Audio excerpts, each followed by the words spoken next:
Did you know that one mistake could cost millions of lives?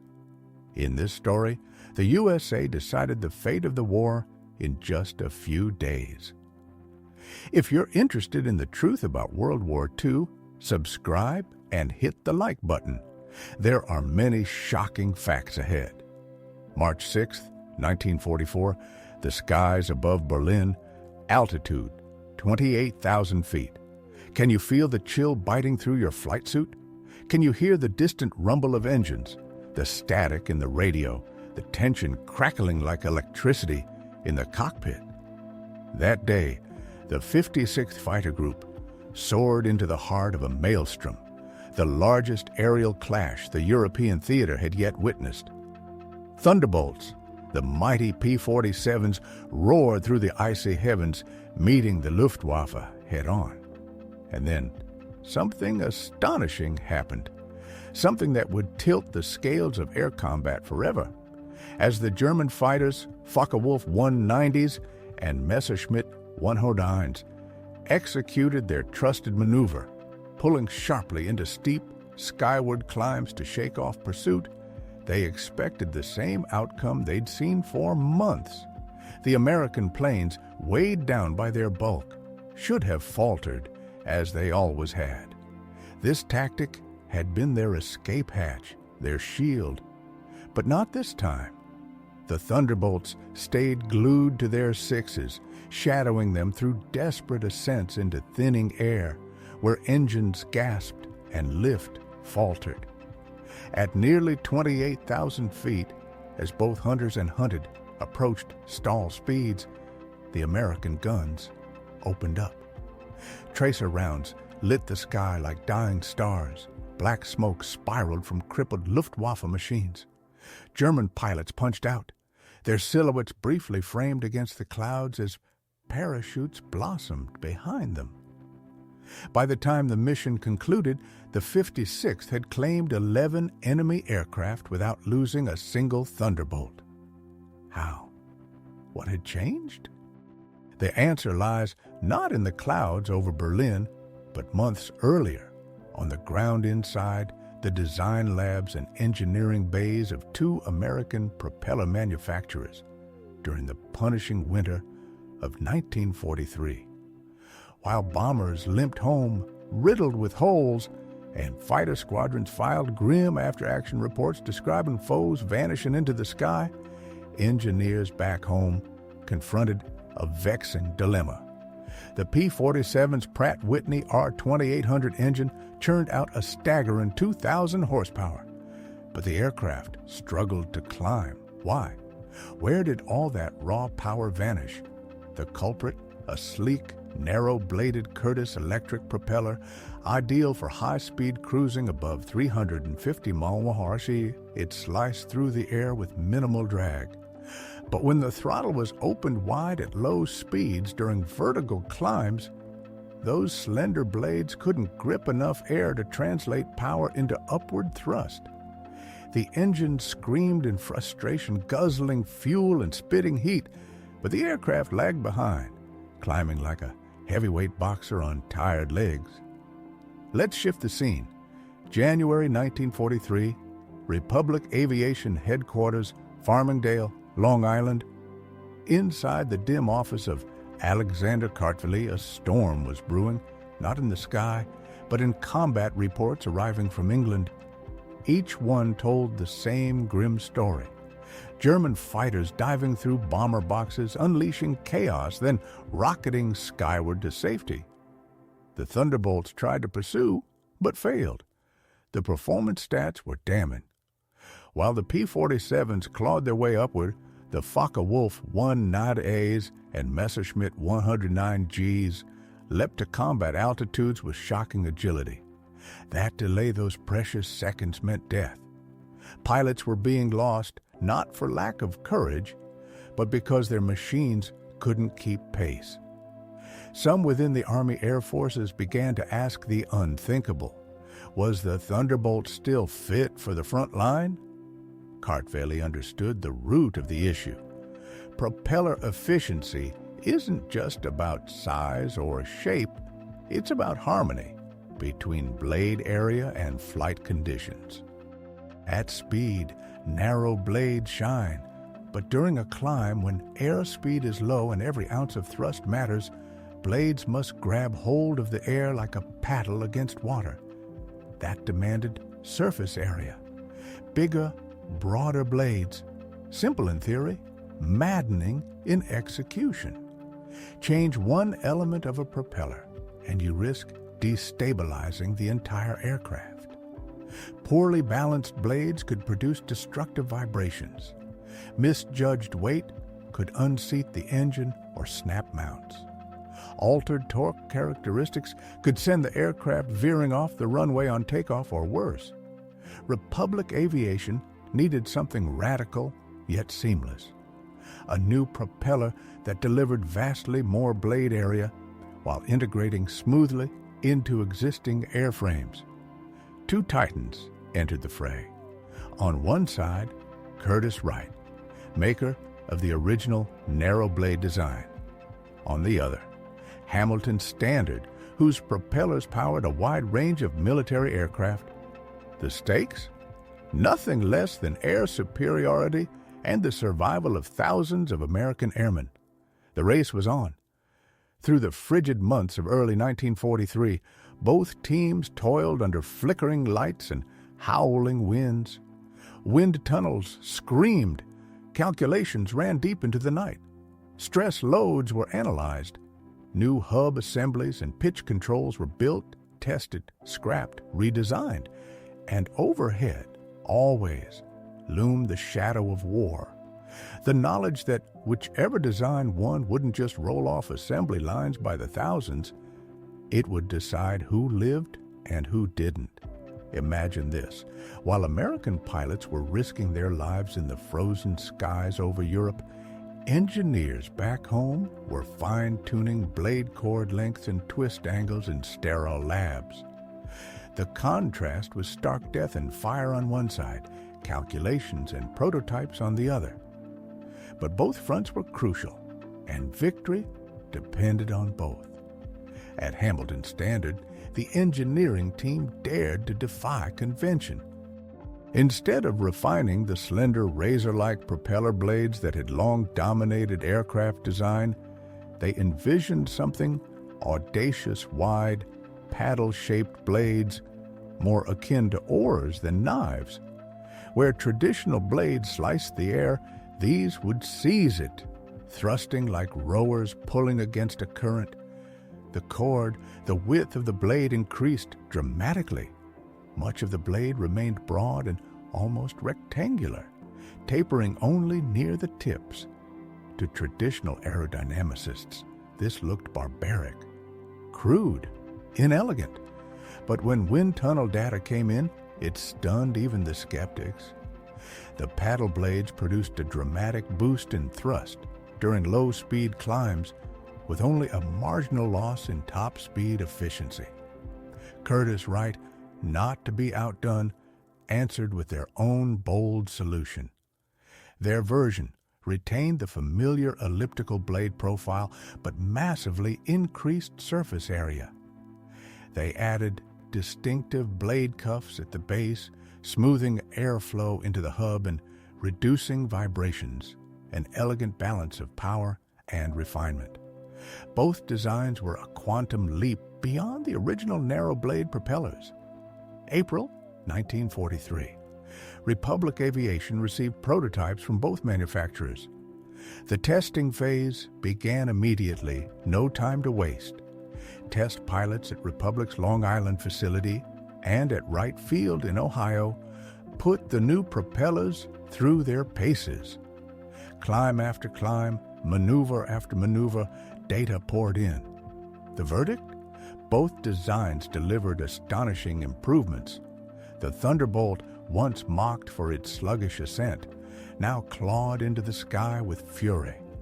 The Hamilton Standard blades, with their hydraulic pitch control, ran smoother.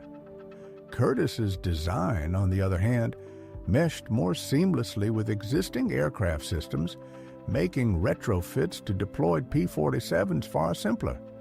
Neither was the clear winner. But the armed air forces couldn't afford to wait for perfection. They made the logical call: approve both. A dual production strategy was born. Republic's Farmingdale plant would equip new P-47D-22 models with Hamilton standard blades. The Evansville, Indiana facility would install Curtiss paddle blade propellers. Retrofit kits would flow overseas to upgrade aircraft already in theater. This wasn't just practical, it was strategic. It accelerated deployment and complicated German intelligence. Which Thunderbolts had the new blades? Where? The fog of war thickened. Production ramped up in June 1943, but the logistical gears turned slowly. The first combat-ready aircraft with paddle blades didn't touch English soil until December. At RAF Wattisham, P-47s began arriving for refitting. Mechanics worked tirelessly, bolting on the new blades. At Boxted in Essex, the legendary 56th Fighter Group completed its transition in early January 1944. Lieutenant Colonel Hubert Zemke, sharp-eyed, battle-hardened, immediately grasped the implications. The Thunderbolt's Achilles heel had been erased. His men could now fight in the vertical. Tactics, once suicidal, were suddenly viable. Through January, Zemke drilled his squadron. New maneuvers, new possibilities, climbing spirals, vertical turns, throttle to the stops climbs that flipped engagements on their heads. Pilots learned to use gravity as a weapon, climbing when Germans climbed, then diving with vengeance when the moment was right. January 4th, 1944, a turning point. The 56th Fighter Group launched its first full-strength mission with paddle-bladed Thunderbolts. Pilots felt the difference instantly. Their machines, once lumbering giants, now surged upward with purpose. 7 tons of metal no longer felt earthbound. Energy retention in vertical flight was vastly improved. For the first time, Thunderbolts could follow fleeing German fighters into the climb and stay with them. The proving ground came soon enough, late January and early February 1944. The skies above Europe ignited. American fighter groups escorting bombers found themselves in familiar scenarios. German fighters attacked, then tried to climb out of reach. But this time, something was different. The Thunderbolts followed. They didn't stall. They didn't fall back. They hunted. At first, German pilots were baffled. Were these new American aircraft a new type? When Luftwaffe intelligence reviewed gun camera footage, they were stunned. These were ordinary P-47s on the outside, but clearly something extraordinary had changed. Then came the day that proved it all, March 6, 1944. Lieutenant Colonel Zemke led 48 Thunderbolts on a bomber escort mission to Brunswick, threading their route over the heart of the Reich Berlin. The Luftwaffe responded with fury. Over 80 Messerschmitt 109s and Focke-Wulf 190s vectored in to intercept. At 24,000 feet, German fighters dove into the bomber stream, then executed their signature move, pulling into steep climbs to shake the escorts. But this time, the Thunderbolts matched them, turn for turn, climb for climb. Captains like Robert Johnson and Lieutenant Walker Mahurin caught enemy fighters mid-climb and tore them apart at altitude. 11 German aircraft fell.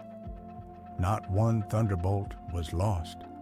More importantly, every bomber in that formation returned home intact. Back at their airfields, shaken German pilots delivered disturbing reports. The Thunderbolts are climbing with us. Many insisted they had encountered a new type of American fighter. When footage showed otherwise, confusion turned to alarm. The first clue for Luftwaffe intelligence came weeks earlier. In early February, the wreck of a shot-down P-47D-23 was brought to the Reckland Test Center. German engineers gathered around the twisted airframe, eyes widening as they examined the propeller. The blades were massive, far broader than anything they'd seen on captured Thunderbolts. The intelligence summary noted the change, but misjudged it, dismissing the upgrade as a takeoff enhancement, not a combat breakthrough. That critical misunderstanding delayed the German response. Meanwhile, back in England, more American fighter groups received their upgrades. The 4th Fighter Group got theirs in early February. By mid-month, the 7th to 8th Fighter Group had completed its transformation. The skies over Europe would never be the same. By the end of February 1944, a transformation had taken hold.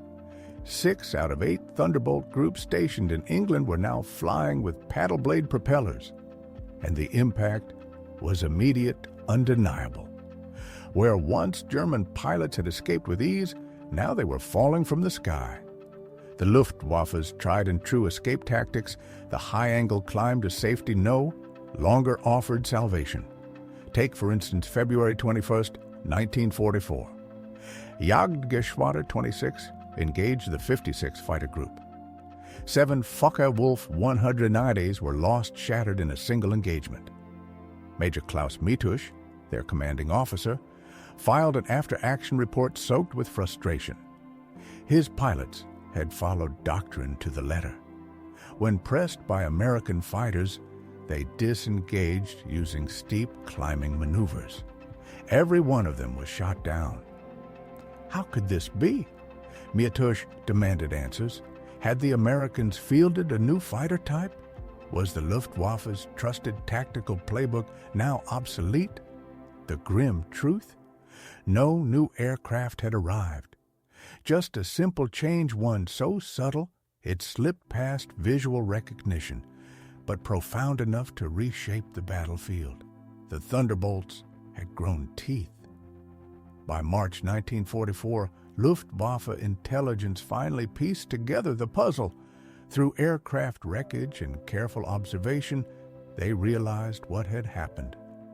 American engineers had reimagined the Thunderbolt's propeller, optimizing it for thrust during low-speed flight and especially during climbs. Warnings were dispatched, briefings updated, tactical recommendations changed.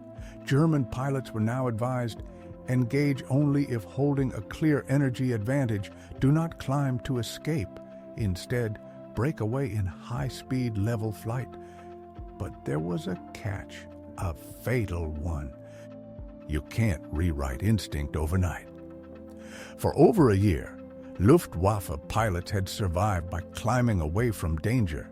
That instinct, honed through battle and repetition, couldn't be switched off with a memo. And so time and again they made the fatal mistake climbing, only to be followed, caught, and destroyed. Then came Big Week, February 20-25, 1944, a thunderous campaign to cripple Germany's aircraft industry. The 8th Air Force unleashed more than 3,800 bomber sorties, shielded by over 3,600 fighter escorts. Paddle blade-equipped Thunderbolts made up the overwhelming majority of these escorts. The Luftwaffe scrambled to respond, launching over 2,000 sorties. The result? Devastation. The Germans lost approximately 355 fighters outright, with another 100 so badly damaged they never flew again. American fighter losses? Just 28 aircraft. The balance had tipped hard. But this new edge went beyond mere climb rate. Pilots discovered an arsenal of new possibilities born from the paddle blade's increased thrust. Coming out of high-speed dives, Thunderbolts could now accelerate with far greater urgency. That meant not just hitting hard, but hitting again and again. Attack. Regain altitude. Attack again. The propeller's added thrust also improved the aircraft's agility at lower speeds. While Thunderbolts still couldn't win flat-turning duels with nimble Messerschmitts or Focke-Wulfs, they could now maintain enough energy in climbing turns to deny the enemy a shot. And no one exploited this more effectively than Major Francis Gabreski, commander of the 61st Fighter Squadron in the 56th Fighter Group. Gabreski mastered what his men came to call the climbing spiral. Picture it. At roughly 24,000 feet, he'd meet a German fighter head-on. But instead of entering a traditional turning duel, he'd pull into a climbing spiral, maintaining his speed, conserving energy. German pilots often took the bait, believing the Thunderbolt would soon run out of steam. But this wasn't the old P-47. Gabreski would keep climbing one loop, then another. Slowly, methodically, he'd bleed the enemy of energy. As the German fighter stalled or was forced to break off, Gabreski would reverse the spiral, dive, and strike like a hawk from above. The enemy had nowhere to run. Gabreski ultimately notched 28 aerial victories in the P-47 Thunderbolt, more than any other American pilot in Europe flying a single aircraft type. Almost all of those kills came after the paddle blade upgrade. In every post-war account, he credited one change above all: the new propeller. It made the Thunderbolt into the fighter it was always meant to be, and remarkably, this transformation required almost no retraining. Pilots simply flew and their planes responded in ways they never had before. The paddle blades gave them what narrow blades never could: control, energy, options. Behind the scenes, the program was a masterstroke of American industrial coordination. From concept to full deployment in just 9 months, an astonishing feat. Two competing manufacturers, Curtiss and Hamilton Standard, designed, tested, and launched full-scale production of radically different propeller systems. Republic Aviation overhauled production lines at 2 factories. The Army Air Forces trained new mechanics, revised maintenance manuals, and ferried thousands of propellers across the Atlantic. No part of the process was revolutionary on its own. The miracle was in its speed and its scale. The United States identified a fatal shortcoming and corrected it before Germany could react. And though German engineers were fully capable of developing similar enhancements, they were simply too late. The momentum of the air war had shifted, and it began with a blade. German engineers knew. They saw the threat clearly, but they were trapped. Inside the design rooms of Messerschmitt and Focke-Wulf sat brilliant propeller specialist engineers who understood the advantages of broader blades, increased surface area, and improved thrust at low air speeds. They grasped the physics. They understood what needed to be done. But it didn't matter. Germany in 1944 was fighting a war it could no longer afford to win. The war economy was stretched to its limits. Aircraft factories operated around the clock, churning out fighters just fast enough to replace the losses mounting daily. To introduce a new propeller design, no matter how essential, would have meant halting production lines, retooling equipment, recertifying aircraft performance, rewriting manuals, and retraining entire squadrons of mechanics. That disruption would cost thousands of aircraft Germany couldn't afford to lose, so they waited. This was the crossroads where 2 worlds of engineering collided. The Americans favored solutions that worked now. Even if the paddle blade propeller wasn't aerodynamically elegant heavier, draggier at high speeds, it fixed the problem that mattered: poor climb performance. German engineers, by contrast, often chased technical perfection. They labored over sophisticated variable pitch systems, designs that promised theoretical superiority. But these elegant concepts rarely left the drawing board. They lived in schematics, not in dogfights. By March 1944, the Americans had already moved on. The Thunderbolt, once a placeholder awaiting the arrival of the P-51 Mustang, had become the dominant escort fighter over Europe. No longer did bomber crews watch helplessly as enemy fighters climbed away.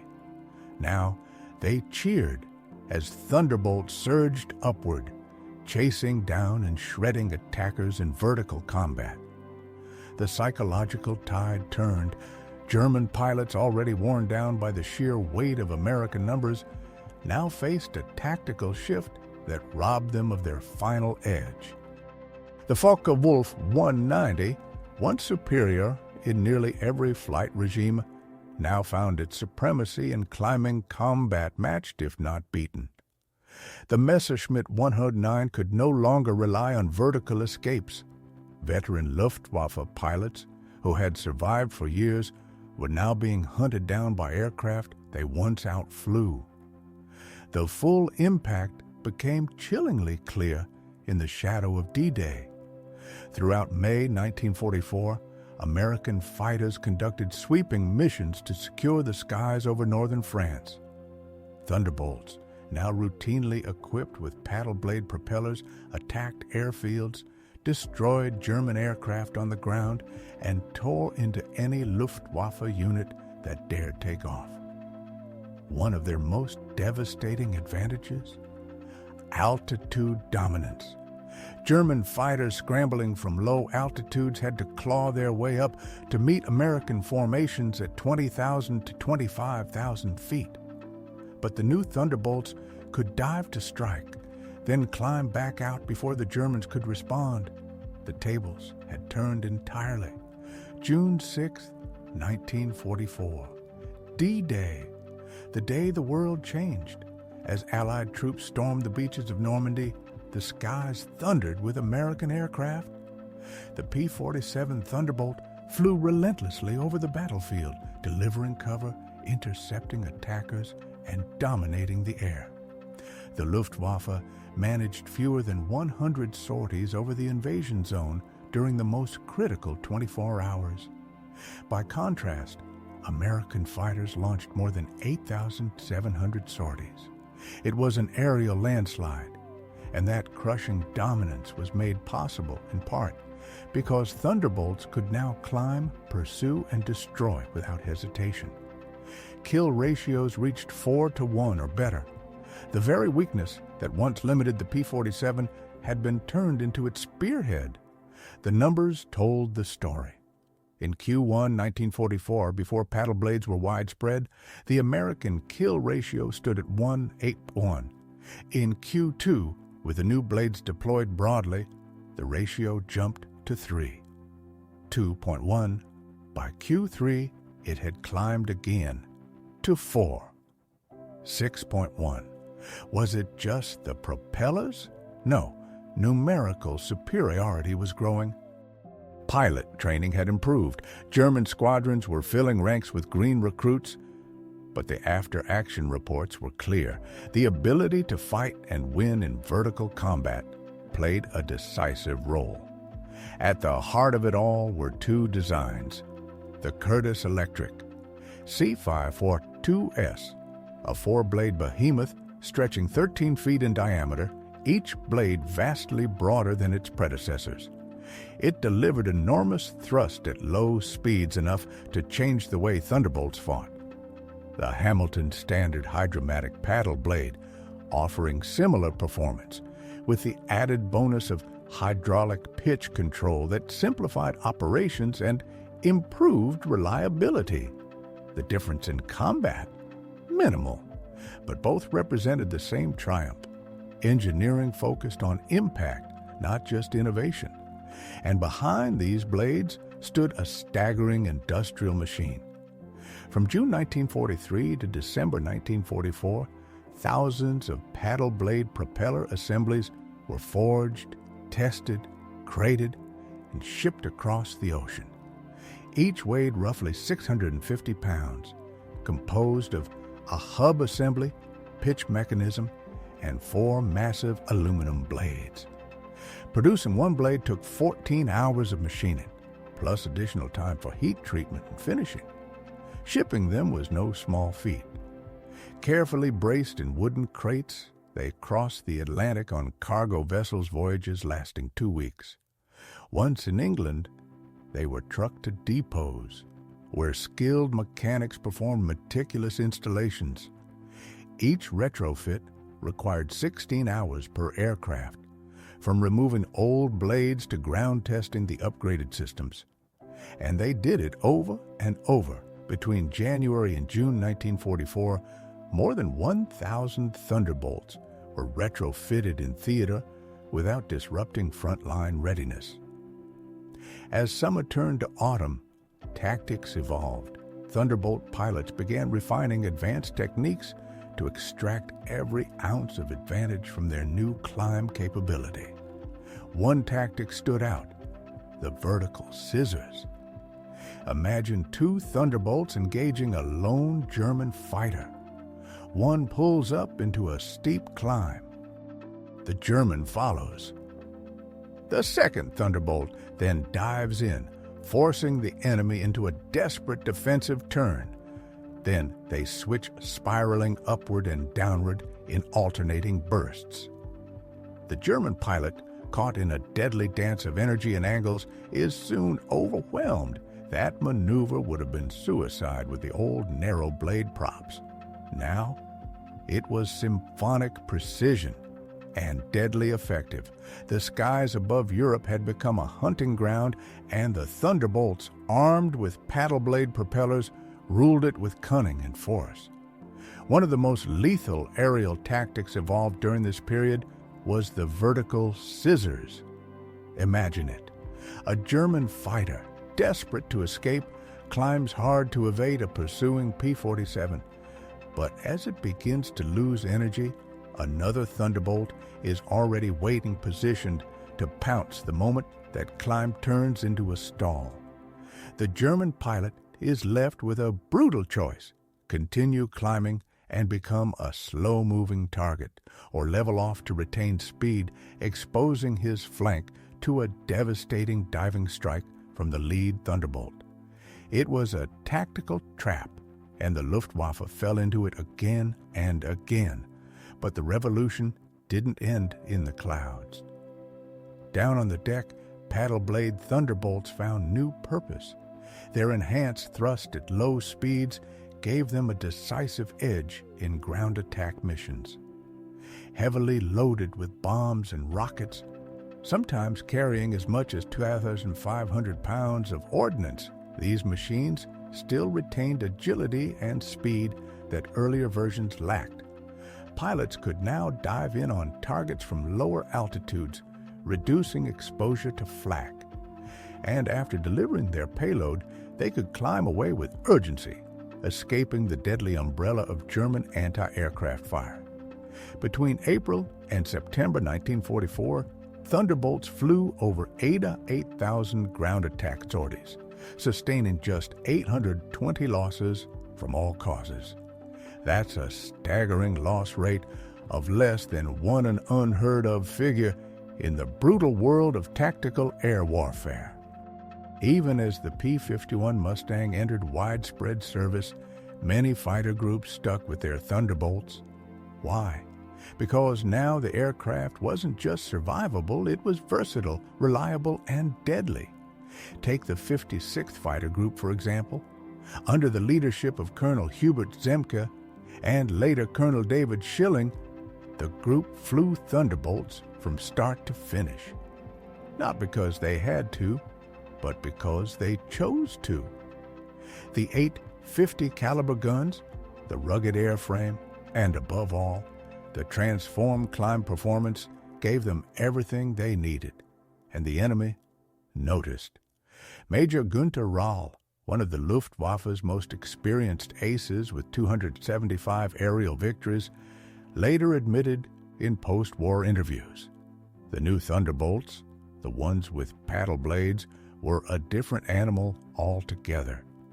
No longer could German pilots afford to dismiss them.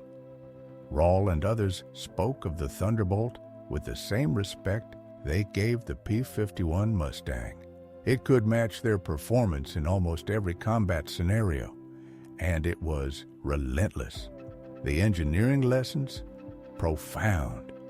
The paddle blade program showed that incremental improvements, applied rapidly and effectively, could outperform the pursuit of a perfect but delayed solution. Water methanol injection systems added later boosted engine output to 2,535 horsepower, and when paired with paddle blades, gave birth to the P-47MA version of the Thunderbolt that could outclimb nearly any German fighter. And all of this? It didn't come at some astronomical cost. The entire paddle blade development effort across both Curtiss and Hamilton Standard totaled around $3 million, covering wind tunnel tests, prototyping, and flight trials. By contrast, developing a new fighter from scratch? That would have cost $100 million and taken years. It was a triumph of practicality over perfection, and it was made possible by a vital feedback loop between combat and engineering. Pilots on the front lines filed reports. The Germans escaped by climbing. Intelligence filtered those complaints back to engineers. The engineers analyzed, prototyped, and delivered a solution within months. It was fast, it was focused, and it worked. The Germans had similar systems in theory, but in practice, the crumbling Reich lacked the stability to make them function. The strategic impact was immense. Air superiority, made real by Thunderbolts with paddle blade propellers, cleared the skies for Allied ground forces. During the Normandy breakout in August 1944, American troops moved forward under a protective screen of air dominance. German columns trying to reposition were relentlessly struck from above. Any German fighter attempting to interfere was met and destroyed by climbing Thunderbolts. Then came the Ardennes, the Battle of the Bulge, December 1944. Germany launched its final desperate offensive through the snowy forests of the Ardennes. In the first days, terrible weather grounded Allied air power, but when the skies cleared on December 23rd, the retribution was swift. Thunderbolts roared into action. They flew hundreds of missions each day, pounding German armor, supply convoys, and artillery positions. When the Luftwaffe tried to intervene, the escorting Thunderbolts met them with merciless efficiency. By February 1945, the Luftwaffe was no longer a factor in the West. Their fighter wings were pulled back to defend German cities from bombers. Organized air resistance had collapsed. The Thunderbolt had done its part, and more. Though it lacked the glamorous silhouette of the Mustang, it had earned its reputation in steel, fire, and victory. And it all began with a blade. In the grand story of the air war over Europe, the Thunderbolt has often stood in the shadow of the Mustang. Military historians have sometimes relegated the P-47 to a supporting role, citing the P-51's longer range, its higher victory counts, and its deep penetrations into German airspace. But in doing so, they miss a critical truth. The transformation of the Thunderbolt triggered by the paddle blade propeller came at the precise moment it was needed most. In 1944, the Luftwaffe was still a deadly force. Germany's fighter wings were aggressive, experienced, and well-equipped. The Allies had not yet seized air supremacy. Into this crucible came the reborn Thunderbolt. Between January and December 1944, Thunderbolts accounted for 3,182 German aircraft destroyed in aerial combat, while 824 P-47s were lost to all causes in the European theater. That's a kill ratio of 3, 7.1, as good as or better than other American fighters during the same period. And unlike some later weapons that arrived after the decisive moments had passed, the Thunderbolt's metamorphosis occurred while the Luftwaffe was still fighting tooth and claw. And yet, how quickly such innovations are forgotten. As the war ended and the jet age dawned, the mighty P-47 became a relic almost overnight. Sleek new aircraft with turbine engines replaced the roaring Thunderbolt. Most were scrapped, sold to foreign air forces, or left to decay on forgotten airfields. Few of the pilots who flew these upgraded Thunderbolts ever found themselves in post-war positions of influence. Their stories, like the paddle blade itself, faded into the static of history. But this oversight does a disservice not just to the aircraft, but to the idea it represents. Because the paddle blade propeller is the purest form of a certain kind of innovation, one that wins wars. It wasn't a revolution. It didn't rewrite the nature of air combat, but it elevated an existing system by removing its greatest flaw. In a war defined by attrition, logistics, and the grind of continual improvement, that kind of pragmatic brilliance made all the difference. This was evolutionary engineering at its finest. Identify a weakness, design a solution, deploy it fast, and scale it wide. And this pattern, it didn't just define the Thunderbolt. It defined much of America's success in World War II. While others chased theoretical breakthroughs, the U.S. Armed Forces and their industry partners embraced practical enhancement. The result was cumulative dominance built not on one wonder weapon, but on thousands of small victories. Even today, the principles endure. The core engineering insight behind the paddle blade, that blade area, must be matched to real-world conditions. Not just ideal performance curves, still guides the design of jet turbine blades, helicopter rotors, UAV propulsion systems, and more. Military engineers today still face the eternal balancing act. How to optimize performance across multiple flight regimes. How to trade off drag for thrust, weight for strength, complexity for reliability. And the German side of the story offers a stark reminder of what happens when innovation cannot move fast enough. German engineers in 1944 knew the math. They understood the theory. They could have produced similar propellers, but they lacked one thing: the industrial flexibility to act on that knowledge. Factories were bombed. Supply lines faltered. Critical resources vanished. Even brilliant designs remained trapped on paper, while the Allies adapted and deployed in real time. The paddle blade Thunderbolt didn't win the war alone. No single weapon ever does.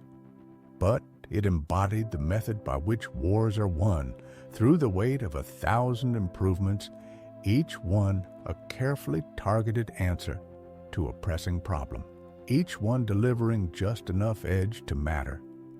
And this edge came not from dramatic dogfights or daring raids, but from the quiet persistence of engineers who reimagined a blade. The paddle blade propeller turned a workhorse into a predator. It gave the Thunderbolt teeth when they were most needed, and in doing so, it helped secure the skies, smooth the path to invasion, and hasten the fall of Nazi Germany.